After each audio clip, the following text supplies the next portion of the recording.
अगर आप panel peplum frock के साथ एक परफेक्ट डिज़ाइनर जैकेट बनाना चाहते हैं तो आज की वीडियो आपके लिए बहुत हेल्पफुल होने वाली है।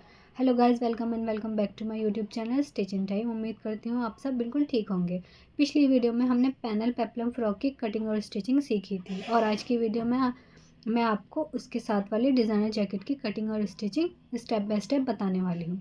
इस मेथड से आप बहुत ही ईजिली और नीटली डिज़ाइनर जैकेट बना सकते हैं जो पैनल पेपलम फ्रॉक के साथ बिल्कुल परफेक्ट मैच देगी। अगर आपने पैनल पेपलम फ्रॉक वाली वीडियो नहीं देखी है तो उसका लिंक डिस्क्रिप्शन बॉक्स में दिया हुआ है, आप वहां से वो वीडियो भी देख सकते हैं। तो चलिए बिना टाइम वेस्ट किए डिज़ाइनर जैकेट की कटिंग और स्टिचिंग स्टार्ट करते हैं। सबसे पहले हम यहाँ पर बैक पार्ट की कटिंग करेंगे, तो उसके लिए इस तरह से मैंने डबल फोल्ड करते हुए फैब्रिक को सेट कर लिया है। अब हमने जितने अपनी फ्रॉक की बॉडीज़ की यानी चोली की कटिंग करी थी उतनी ही लेंथ मैंने यहाँ पर लिया 14.5 इंचज़। अब हम इस तरह से स्ट्रेट लाइन ड्रॉ कर लेंगे। 7 इंच पर हमने शोल्डर को मार्क किया था, तो इस पर भी हम 7 इंच पर शोल्डर को मार्क करेंगे। उसी तरह से जिस तरह से हमने बॉडीज़ की कटिंग की थी सेम इसी तरह से इसकी भी हम कटिंग करने वाले हैं। हाफ इंच पर शोल्डर को डाउन किया है और 7 इंच पर आर्म होल को मार्क करते हुए इस तरह से स्ट्रेट लाइन ड्रॉ कर ली है। उसके बाद इस तरह से नेक लाइन को शोल्डर से मिला दिया है। अब हम 6.5 इंच पर फ्रंट आर्म होल को मार्क करेंगे और इस तरह से स्ट्रेट लाइन ड्रॉ कर लेंगे। 9.5 इंचज़ पर बस्ट को मार्क करेंगे और 8 इंचज़ पर वेस्ट को मार्क करेंगे। अब हम हाफ इंच डार्ट का ले लेंगे, 1.5 इंचज़ मार्जिन ले लेंगे। उसके बाद इस तरह से साई मार्किंग पर लाइंस को ड्रॉ कर देंगे। उसके बाद हम इस तरह से पहले बैक आर्म होल की मार्किंग कर लेंगे। उसके बाद पहले हम इसकी कटिंग कर लेंगे। इस तरह से पहले हम इसकी कटिंग करके इसको अलग कर लेंगे। उसके बाद इसी बैक पार्ट का यूज़ करते हम फ्रंट पार्ट की कटिंग करेंगे।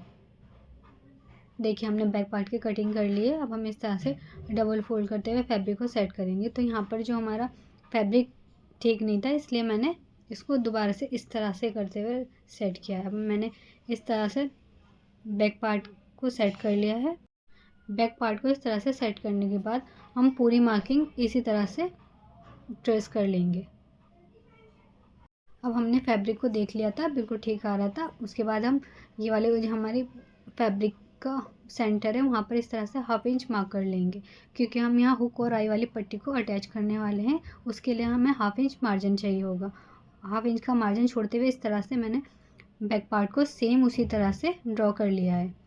अब हम यहाँ पर फ्रंट पार्ट की मार्किंग करना स्टार्ट करेंगे। तो हम यहाँ पर फ्रंट पार्ट की मार्किंग भी सेम करेंगे। 9.5 इंच पर बस्ट को मार्क करेंगे, 8 इंच पर वेस्ट को मार्क करेंगे, हाफ इंच डार्ट का ऐड करेंगे और 1.5 इंच इस तरह से मार्जिन ऐड करेंगे। अब हम इस तरह से सारी मार्किंग पर लाइंस को ड्रॉ कर लेंगे। ड्रॉ करने के बाद इस तरह से हम पहले फ्रंट आर्म होल को राउंड शेप दे देंगे। अब हम यहाँ पर नीचे वाले पार्ट से स्टार्ट करते हुए 4.5 इंच पर इस तरह से मार्क करेंगे और उसके बाद यहाँ से जो हमारा फ्रंट शोल्डर आ रहा है ना वहाँ पर इस तरह से रखते हुए 3 इंच पर मार्क करेंगे और जो हमारी नेक लाइन थी 3 इंच उसे हाफ इंच छोड़ते हुए 3 इंच पर इस तरह से मार्क करेंगे और उसके बाद इस तरह से शेप दे देंगे स्केल से।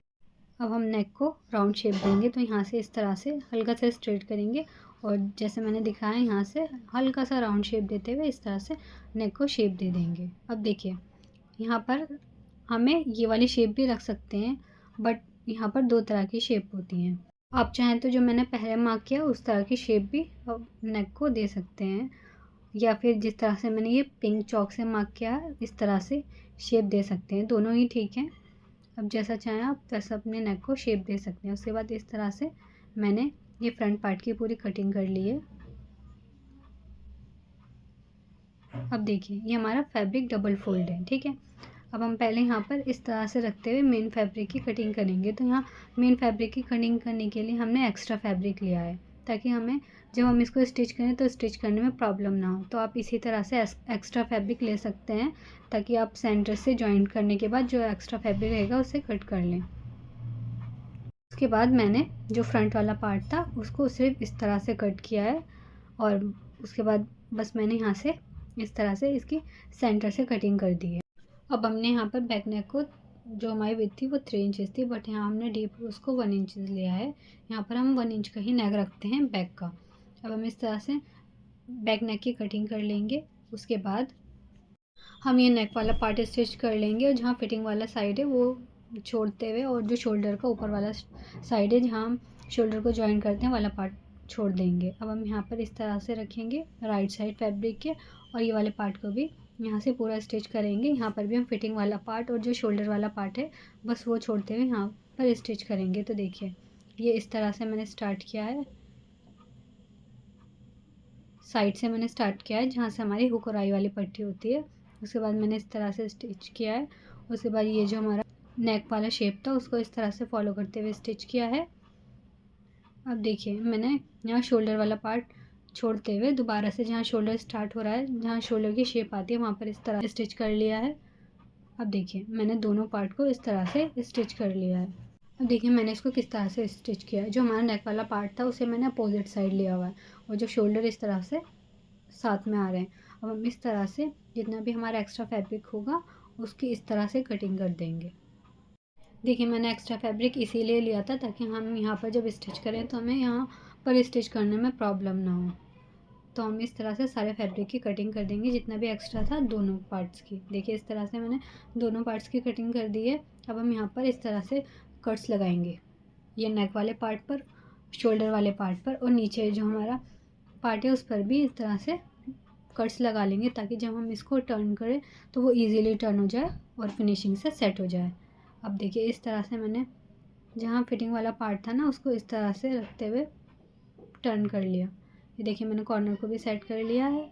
ये हमारे एक साइड रेडी हो गया है। इसी तरह से मैंने दूसरा साइड भी रेडी किया है। उसके बाद सेम इसी तरह से मैंने बैक पार्ट को भी रेडी किया है। बैक पार्ट को रेडी कर टर्न कर लेंगे। उसके बाद देखिए इस तरह से हम एक शोल्डर का साइड लेंगे, उसको इस तरह से थोड़ा सा अंदर की साइड फोल्ड करेंगे। फोल्ड करने के बाद जो हमारा फ्रंट पार्ट वाला है शोल्डर है उसको इस तरह से रखते हुए सेट करेंगे। देखिए इस तरह से हमें इसको ऐसे सेट करते हुए यहाँ पर इंसर्ट करना है। यहाँ पर इस तरह से इंसर्ट कर लेंगे। अब हम यहाँ से जहाँ से हमारा फिटिंग वाला पार्ट है वहाँ से इस तरह से शोल्डर को पकड़ेंगे, इस तरह से शोल्डर को पकड़ेंगे। और ये देखिए जब हम इस तरह से शोल्डर को पकड़ेंगे तो ये हमारे शोल्डर इस तरह से आ जाएंगे। अब हम दोनों शोल्डर को फ्रंट और बैक को अच्छे से सेट कर लेंगे यहाँ पे इस तरह से। देखिए जॉइंट के साइड जॉइंट को मैच करते हुए इस तरह से हम शोल्डर को सेट कर लेंगे। पहले इस तरह से शोल्डर को सेट करने के बाद हम इस तरह से जिस तरह से सिंपल शोल्डर को जॉइन करते हैं इसी तरह से हम यहाँ पर भी स्टिचिंग लगा देंगे। जब हम इस तरह से स्टिचिंग लगाएंगे तो देखिए जब हम इसको टर्न करेंगे तो देखिए ये हमारा शोल्डर इस तरह से दोनों साइड के जॉइंट हो जाएंगे। ये हमने दोनों साइड के शोल्डर को जॉइन कर लिया है। अब हम इसके पूरे जो हमारा जैकेट वाला पार्ट है इसके पूरे पार्ट पर टॉप स्टिचिंग लगा लेंगे। देखिए मैंने यहाँ पर टॉप स्टिचिंग लगा ली है।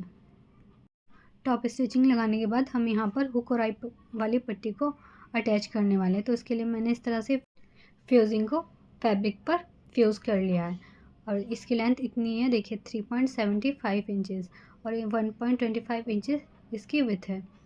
और उस जितनी इसकी लेंथ है जितनी हमने हमारी जैकेट का जो पार्ट है उतनी इसकी लेंथ है। हमने इसको इस तरह से स्टिच करते हुए टर्न करके इसके कॉर्नर को पहले सेट कर लिया है। देखिए इस तरह से मैंने कॉर्नर को सेट कर लिया है। सेट करने के बाद ये हमने जो मार्किंग की है ये हमारे यहाँ से हम स्टिच करने वाले हैं। तो देखिए हम यहाँ पर इसको इस तरह से रखते हुए अटैच करेंगे। तो यहाँ पर हम डायरेक्ट अटैच करने से पहले हम इसको ग्लू से पेस्ट कर लेंगे। तो देखिए मैंने जहाँ पर मार्किंग की थी वहाँ पर इस तरह से ग्लू को अप्लाई किया, उसके बाद इस तरह से रखते हुए इसको हम पहले पेस्ट कर लेंगे। देखिए इस तरह से पेस्ट हो जाएगी। उसके बाद हम इसमें स्टिचिंग लगाएंगे ताकि ये एकदम फिनिशिंग के साथ अटैच हो जाए। अब देखिए मैंने सिंपली यहाँ पर इस तरह से रखते हुए इसको स्टिच कर लिया है। अब देखिए यहाँ पर हमें लेस को फिनिशिंग के साथ अटैच भी करना है और सेट भी करना है। तो उसके लिए मैंने यहाँ पर ग्लू का यूज़ किया है ताकि हम डायरेक्ट जब स्टिच करें तो हम सिर्फ एक फिनिशिंग वाली स्टिचिंग लगाएंगे। अब हम इस तरह से हाफ शोल्डर पर पहले ग्लू अप्लाई कर लेंगे। उसके बाद इस तरह से सिंपली इसको इस तरह से सेट करते हुए यहाँ पर लेस को पेस्ट कर लेंगे। देखिए जब हम इस तरह से लेस को पेस्ट करेंगे तो फिनिशिंग के साथ अपने आप वो पेस्ट होती चली जाएगी। बस लास्ट में हमें एक बार यहाँ पर फिनिशिंग स्टिचिंग लगानी होगी। अब हम इस तरह से दोबारा से जो हमारा बचा वाला शोल्डर है उस पर इस तरह से ग्लू को अप्लाई करेंगे। उसके बाद इस तरह से हम लेस को सेट करते हुए पेस्ट कर लेंगे। ये देखिए हमने लेस को पूरा सेट कर लिया। अब सिंपली हमने यहाँ पर स्टिचिंग लगा ली है। हमें बिल्कुल भी यहाँ पर लेस को बैठाने की ज़रूरत नहीं है, ना हमें यहाँ पर लेस को सेट करना पड़ेगा। बस इस तरह से हम स्टिच कर लेंगे। दूसरे साइड पे इसी तरह से हम लेस को पेस्ट करते हुए अटैच कर लेंगे और उसको दो स्टिच कर लेंगे। अब हम यहाँ से इस तरह से इसकी साइड्स को स्टिच कर लेंगे। इसकी दोनों साइड को इस तरह से स्टिच करने के बाद हम इसकी पूरे जो हमारा बचा वाला पार्ट है उस पर लेस को पेस्ट करेंगे। अब हम यहाँ पर जो टैसल वाली लेस है उसके लिए भी हमने ग्लू का यूज़ किया है। तो इस तरह से पहले मैंने लेस पर ग्लू को अप्लाई कर लिया, उसके बाद इस तरह से पूरे लेस को सेट करते हुए पेस्ट कर लिया। अब देखिए जो हम लास्ट को सेट करेंगे वो किस तरह से हम इसके एंड्स को सेट करते हैं। तो जहाँ पर हमारी हुक और आई वाली पट्टी स्टार्ट हो रही है वहाँ तक ही हम इसको रखेंगे। अब हम इस तरह से एक्स्ट्रा लेस को कट कर देंगे और जो हमारा यहाँ पर हमें फोल्ड करना उतनी ही लेंगे हम यहाँ पर लेस को इस तरह से पहले सेट करते हुए देख लेंगे कि यहाँ पर सेट हो रही है। उसके बाद इस तरह से हल्का सा ग्लू अप्लाई करेंगे, उसके बाद इसको इस तरह से फोल्ड करते हुए सेट करेंगे और उसके बाद इस तरह से हम लेस को सेट कर देंगे। अब देखेंगे यहाँ पर हम लेस को किस तरह से स्टार्ट करेंगे। जो हमारी फिटिंग वाला जॉइंट है वहाँ से इस तरह से रखते हुए पहले ग्लू अप्लाई करके लेस को इस तरह से सेट करेंगे। इस तरह से लेस को सेट करने के बाद देखिए इस तरह से सेट करने के बाद इसके कॉर्नर को हम इसी तरह से सेट कर लेंगे। देखिए इतने इजीली यहाँ पर कॉर्नर सेट हो जाएंगे। यहाँ पर कॉर्नर को सेट करने के बाद इसी तरह से हम ग्लू को अप्लाई करते रहेंगे और यहाँ पर कॉर्नर को सेट करते रहेंगे। यहाँ पर कॉर्नर को सेट करने के बाद देखिए नीचे मैंने ग्लू अप्लाई कर दिया, जहाँ कॉर्नर सेट किया वहाँ पर इस तरह से ग्लू को अप्लाई कर दिया।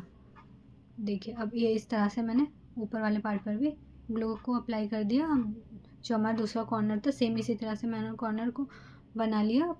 कॉर्नर को सेट करने के बाद जो हमारा नेक का राउंड है उस पर हम इस तरह से दोबारा से ग्लू को अप्लाई करते हुए इस तरह से लेस को सेट करते रहेंगे। जब आप इस तरह से लेस को सेट करेंगे तो वो ईजिली सेट हो जाएगी। देखिए मैंने नेक को इस तरह से नेक पर पहले ग्लू को अप्लाई किया हुआ, इस तरह से नेक पर लेस को सेट किया। ये हमारा बैक वाला पार्ट है। हम इस तरह से पूरे लेस को ईजिली सेट करते रहेंगे। बस हम यहाँ पर सेट करते रहेंगे। अब देखिए एंड वाला पार्ट हम किस तरह से सेट करते हैं। तो यहाँ पर इस तरह से जितना भी हमें लेना है यहाँ से 1/2 इंच एक्स्ट्रा ले लेंगे। 1/2 इंच एक्स्ट्रा लेने के बाद जितने भी एक्स्ट्रा लेस है उसकी कटिंग करने के बाद इस तरह से लेस को फोल्ड कर देंगे और उसके बाद हम यहीं पर ही इसको फोल्ड करते हुए ग्लू से सेट कर देंगे।